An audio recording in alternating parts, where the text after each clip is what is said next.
భగవంతుణ్ణి నిత్యం పూజిస్తూ కోరికలు కోరుకుంటే ఆ కోరికలు మాత్రమే తీరుస్తాడు. అదే ఏ కోరిక కోరకుండా నీవే దిక్కని శరణు వేడితే ఇక ఎప్పుడూ మీతోనే ఉండి మిమ్మల్ని ఏదో ఒక రూపంలో రక్షిస్తూ మిమ్మల్ని కంటికి రెప్పలా కాపాడుకుంటాడు. ఈ కథ వింటే మీరు నిజమేనంటారు. ఎక్కడా స్కిప్ చేయకుండా మనస్ఫూర్తిగా ఈ కథను విని చూడండి. మీకు ఇందులోని అంతరార్థం బోధపడుతుంది. సంభ్రమాశ్చర్యాలకు గురి చేసే ఈ కథను మిస్ కాకుండా చివరి వరకు చూడండి. భగవంతుడు తనకు ఎంతో ఇష్టమైన ఇద్దరు భక్తులకు మరొక జన్మను ప్రసాదించాలని అనుకుంటాడు. ఆ ఇద్దరు భక్తులను శిశువులుగా మార్చి ఆ ఇద్దరు తనకు ఎంతో ప్రియమైన వారు కనుక వాళ్ళకి భూమి మీద ఎటువంటి ఆవాసం కావాలో కోరుకోమని అడుగుతాడు. వారిలో ఒకరైన కృష్ణయ్య తనని ఒక గొప్ప ధనవంతుని ఇంట్లోకి పంపించమని వేడుకుంటాడు. భగవంతుడు తదాస్తు అని పలికి మరొక భక్తుడు శివయ్య వైపు చూస్తాడు. శివయ్య మీ ఇష్టం, మీకు ఎలా అనిపిస్తే అలా చెయ్యమని భగవంతుడిని కోరతాడు. భగవంతుడు బాగా ఆలోచించి మీ ఇద్దరి జీవనం ఒకే విధంగా ఉంటుందని వరం ఇచ్చి పంపిస్తాడు. వారిని ఆకాశం నుండి భూమి మీదకు జారవిడిచే సమయంలో శివయ్య ఒక దట్టమైన అటవీ ప్రాంతంలో ఒక ఆదిమ తెగ కుటుంబానికి దొరికాడు. కృష్ణయ్య తాను కోరుకున్న విధముగా ఒక మహానగరంలోని ఒక గొప్ప ధనిక వ్యక్తికి దొరికాడు. రెండు కుటుంబాల దంపతులు పిల్లలు లేక అలమటిస్తున్న కారణంగా వారు ఆ శిశువులను భగవంతుని ప్రసాదంగా భావించారు. వారిని తమ సంతానంగా స్వీకరించి అల్లారుముద్దుగా పెంచుకున్నారు. స్వర్గంలో ఈ వార్తను విన్న దేవతల రాయబారి ఇద్దరు శిశువుల పరిస్థితి ఎలా ఉందో చూసి వద్దామని భూమికి బయలుదేరాడు. ముందుగా ఆకాశాన్నంటే భవంతులు కలిగిన ఆ మహానగరాన్ని చేరుకున్నాడు. అక్కడ అత్యంత ధనవంతుడైన వ్యాపారి ఇంట్లో సకల సౌకర్యాల మధ్య పెరుగుతూ ఉన్న శిశువుని చూశాడు. ఆహా, భగవంతుడు ఎంత గొప్పవాడు! తన భక్తుడు కోరిన వరాన్ని వెంటనే ప్రసాదించి అతని దయగల హృదయాన్ని మరోమారు నిరూపించుకున్నాడు.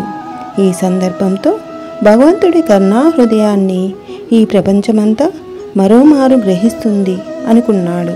తర్వాత భగవంతుడి రెండవ భక్తుడైన శివయ్య ఎలా ఉన్నాడో చూసి వద్దామని అతడు అక్కడి నుండి బయలుదేరాడు.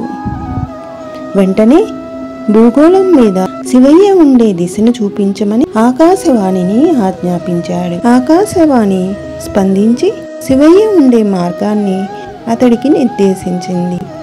రాయబారి ఆ దిశగా ప్రయాణించి దుర్భేద్యమైన అటవీ ప్రాంతంలో సంచరిస్తూ ముందుకు సాగుతూ ఉన్నాడు. అకస్మాత్తుగా పర్వతం అంచున ఉన్న ఒక ఆదిమ తండా దిశగా కన్నప్ప నివాసాన్ని చూపిస్తూ ఆకాశవాణి స్పందించింది.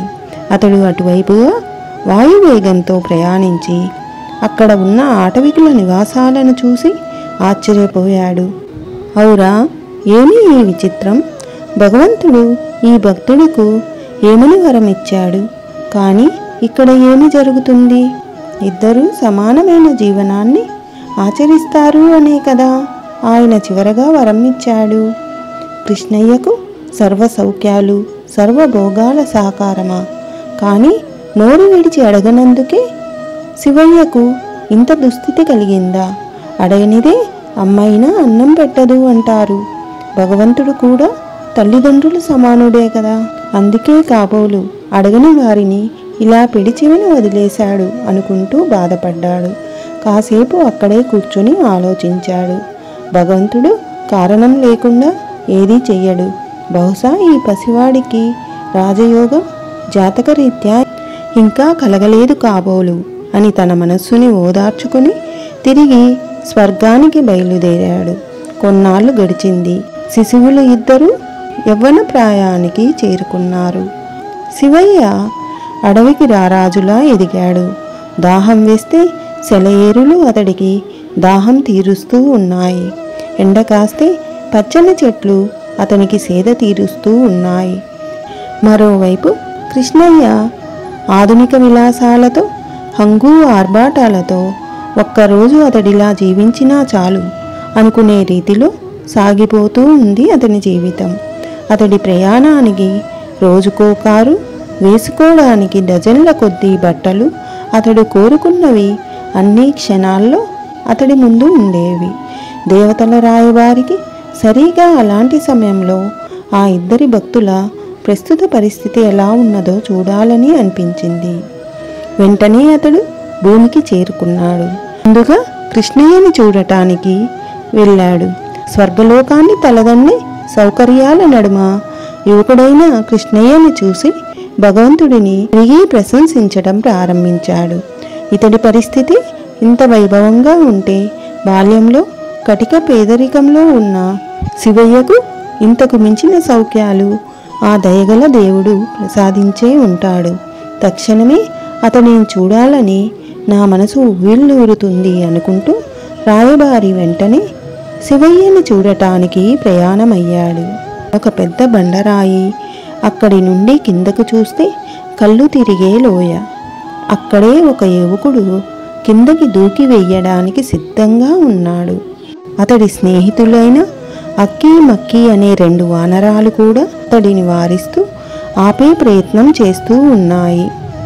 అతడు వాటి నుండి తప్పించుకొని ధైర్యంగా ఒక్కో అడుగు ముందుకు వేస్తూ గట్టిగా అరుస్తూ కిందకి దూకేశాడు. అప్పుడే అక్కడకు వచ్చి ఇదంతా గమనిస్తూ ఉన్న దేవతల రాయబారి శివయ్య వద్దు అంటూ అరుస్తూ పరుగు పరుగున బండరాయి వద్దకు వెళ్ళాడు. అప్పటికే అతడు కిందకి దూకి వేయటంతో, అయ్యో, ఒక్క క్షణం ముందుగా వచ్చిన నీ గతం గురించి నీకు తెలియజేసి ఈ ఘోరం జరగకుండా ఆపగలిగే వాడినే అని రోధిస్తూ ఉన్నాడు. అంతలో అక్కీ మక్కీ బండ మీద నుండి కిందకి చూస్తూ సంతోషంతో గంతులు వేస్తున్నాయి. రాయవారి అసలు ఏమి జరిగినదో అర్థం కాక నెమ్మదిగా బండరాయి చివరి వద్దకు వెళ్ళి క్రిందకు చూసి హమ్మయ్య అని గట్టిగా ఊపిరి తీసుకున్నాడు. అఘాతం వంటి ఆ లోయలో ఒక పెద్ద నీటి మడుగు ఉన్నది. శివయ్య చక్కర్లు కొడుతూ ఆ నీటిలో సంతోషంతో ఈదుతున్నాడు. రాయబారి తిరిగి ఆలోచనలో పడ్డాడు.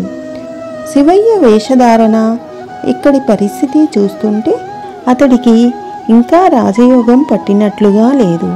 మనిషి ఆనందించడానికి, అనుభవించడానికి యవ్వనమే పట్టుకొమ్ము. కానీ భగవంతుడికి ఇతని మీద ఎందుకు ఇంత పక్షపాతం? ఇతడి మీద దయాదాక్షిణ్యం ఎందుకు కలగటం లేదు అనే ప్రశ్నలు అతడి మదిని తొలిచేస్తూ ఉన్నాయి.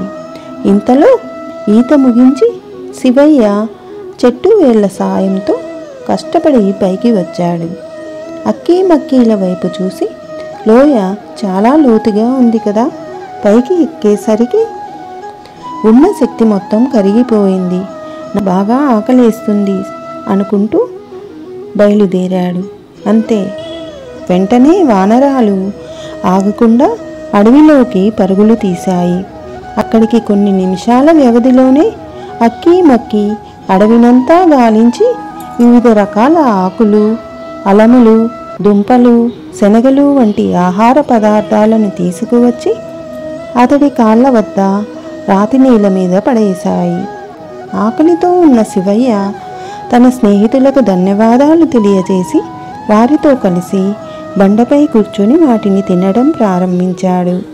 రాయబారి మదిలో ఒకవైపు 100 రకాల రుచికరమైన ఆహార పదార్థాల నడుమ 100 మంది సేవకుల పరిచారంతో కృష్ణయ్య వైభోగం అతడి కనుల ముందు కదలాడింది. మరోవైపు శివయ్య యొక్క ఈ దీనమైన స్థితిని చూసి ఓర్వలేక బాధతో స్వర్గానికి ప్రయాణమయ్యాడు. రాయబారి మనసు చాలా కలతగా ఉంది. భగవంతుడు ఇచ్చిన మాటను నిలబెట్టుకోకుంటే ఈ సృష్టి ఇకపై దేనిపై ఆధారపడి ఉంటుంది అని ఆలోచించసాగాడు. మనిషికి సర్వోత్కృష్టమైన జ్ఞానం యొక్క పరిపక్వత వృద్ధాప్యంలో కలుగుతుంది. కనుక భగవంతుడు సర్వ వైభవాల యోగాన్ని, దానిని సద్వినియోగం చేసుకోగల జ్ఞానశక్తి కలిగిన నాడు ప్రసాదిస్తాడు కాబోలు అనుకుంటూ తన అంతర్గతాన్ని సమాధానపరుచుకున్నాడు. ఇంకొన్ని సంవత్సరాలు గడిచినాయి. క్రియలో మునుపటి కంటే దురుసుతనం మరియు వేగం పూర్తిగా తగ్గింది. శరీరంలో శక్తి క్షీణిస్తుంది. వృద్ధాప్య ఛాయలు అతడిని పూర్తిగా అలుముకున్నాయి. మరోవైపు కృష్ణయ్య కూడా క్రమంగా శక్తిహీనుడు అవుతున్నాడు. పూర్వజన్మ వాసనల వలన అతనిలో భోగ విలాసాల మీద వ్యామోహం సడలింది. అతడు అన్నింటినీ త్యజించి ఎంతో సాధారణమైన జీవనాన్ని అలవాటు చేసుకున్నాడు. సరిగా అటువంటి సమయంలో దేవతల రాయబారి శివయ్యను చూసి వద్దామని నేరుగా అతడి వద్దకు బయలుదేరాడు. అక్కడికి వెళ్ళేసరికి శివయ్య పరిస్థితి మరింత దీనంగా కనిపించసాగింది. అయ్యో, ఇతడికి వృద్ధాప్యంలో కూడా భగవంతుడు భోగభాగ్యాలను ప్రసాదించలేదే. ఈ సమయంలో ఇవే అతడి జీవితంలో చివరి క్షణాలు. ఇతడు కృష్ణయ్యతో సరిసమానమైన భోగభాగ్యాలను అనుభవించే సమయం ఇంకెప్పుడు వస్తుంది? భగవంతుడు ఇతడి పట్ల ఇంతటి పక్షపాత ధోరణి ప్రదర్శిస్తున్నప్పుడు అతడు భావోద్వేగాలకు అతీతుడు ఎలా అవుతాడు? భగవంతుడు తన మాటను నిలబెట్టుకోలేని తరుణంలో ఇకపై ఈ సృష్టిలో ధర్మం ఏ విధంగా తన మనుగడ సాగించగలదు అంటూ ఆక్రోశ ఆవేదనలతో భగవంతుడిని ప్రశ్నించడానికి దేవతల రాయబారి వేగంగా స్వర్గానికి ఆవల ఉన్న సత్యలోకానికి బయలుదేరాడు. సృష్టికర్త అనంత విశ్వం మీద కూర్చొని దీనంగా ఆలోచిస్తూ ఒక్కో ప్రపంచాన్ని ఎంతో అవలీలగా మలుస్తూ ఉన్నాడు. అంతటి మహోత్తరమైన సన్నివేశాన్ని కల్లారా చూసిన దేవతల రాయబారికి తనలోని ఆవేశం ఒక్కసారిగా పటాపంచలైనది. ఆ అద్భుతమైన దివ్యమంగళ స్వరూపాన్ని దర్శిస్తూ, ఆహా, ఎంతటి వైభోగం! ఇంతకంటే మరొక వైభోగం ఈ అనంత విశ్వంలో మరెక్కడైనా దొరుకుతుందా అని అనుకుని సాష్టాంగ నమస్కారం చేశాడు. సృష్టికర్త అయిన భగవంతుడు నెమ్మదిగా కళ్ళు తెరిచి, కుమారా, నీవు ఇక్కడికి విచ్చేసి సుమారు 2 యుగాల సమయం గడిచింది. ఉన్న ఫలంగా ఇక్కడికి వచ్చిన కారణం ఏమి అని సర్వం తెలిసిన సర్వేశ్వరుడు ఏమీ తెలియనట్లు అమాయకంగా అడిగాడు. తండ్రి, మీరు గతంలో మీ ప్రియభక్తుల కోరిక మేరకు వారికి మానవ జన్మని ప్రసాదించారు. అయితే కృష్ణయ్యకి మీరు వరం కోరుకోమని అడిగినప్పుడు అతడు భోగభాగ్యాలకు ఆవాలమైన ఒక ధనవంతుని ఆవాసాన్ని ఎంచుకున్నాడు. కానీ దైవ నిర్ణయమే తన నిర్ణయంగా భావించిన శివయ్యని కటిక పేదరికంలో మానవ సమాజాలకి అత్యంత దూరంగా ఉన్న ఒక దుర్భేద్యమైన అటవీ ప్రాంతంలో పడవేశారు. ఇది భగవంతుడి కోరికలతో దర్శించుకోవడం మాత్రమే ఉన్నతమైన మార్గంగా, భగవంతుడే సర్వస్వంగా స్వీకరించే వారికి ఏ ఉపయోగం లేనట్లుగా మార్గనిర్దేశం చేస్తుంది. అంటే భగవంతుడిని దర్శించుకోవడానికి వచ్చే భక్తుడు తాను నిలువెల్లా కోరికలతో, ఆశా వ్యామోహాలతో మీ వద్దకు వచ్చినప్పుడు మాత్రమే అతడికి ఫలితం ఉంటుందా? మరి వాళ్ళ ఇద్దరి జీవనం ఒకే విధంగా ఉంటుంది అనటంలో ఆంతర్యం ఏమిటి? గత కొన్ని ఏళ్లుగా నా మనస్సులో ఈ ప్రశ్నలు నన్ను తీవ్రంగా తలచివేస్తున్నాయి. దయచేసి నా సందేహాలను నివృత్తి చేయండి అని అడుగుతాడు. కుమారా, వారి ఇద్దరి జీవనం ఒకేలా ఉంది. అందులో ఏ మార్పు లేదు. కృష్ణయ్య పూల పాన్పు మీద నిద్రిస్తే శివయ్య గడ్డి మోపుల మీద నిద్రించాడు. వారి ఇరువురి నిద్రలో ఎటువంటి భేదమూ లేదు. కృష్ణయ్య బంగారు కంచంలో భుజిస్తే శివయ్య విస్తరాకుల్లో భుజించాడు. అయినప్పటికీ వారిద్దరి ఆకల్లో ఎటువంటి భేదమూ లేదు. శివయ్య తాను తాత్కాలికమైన భోగ విలాసాలకు సంబంధించిన చాలా చిన్న కోరిక కోరుకున్నాడు. అది తీర్చటం నాకు ఎంతో సులువైనది కూడా. కానీ శివయ్య దైవం ఎలా తలిస్తే అలా చేయమని ఒక భారవంతమైన కోరిక కోరాడు. సృష్టికర్తను అయిన నాకే అది ఒక సవాలు అంటే నీవు ఒప్పుకోగలవా?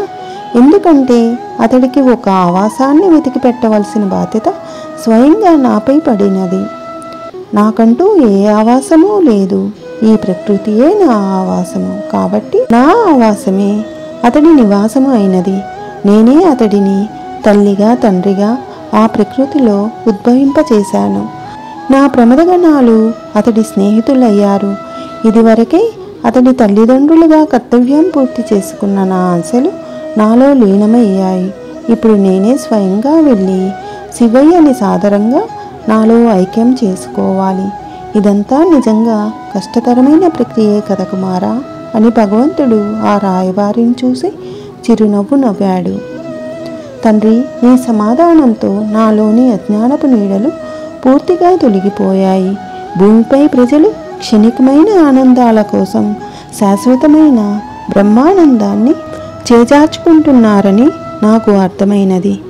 మీరు వారిద్దరికీ సమానమైన జీవనాన్ని ప్రసాదించినప్పటికీ శివయ్య తన జీవితాన్ని పూర్తిగా సార్థకం చేసుకున్నాడు.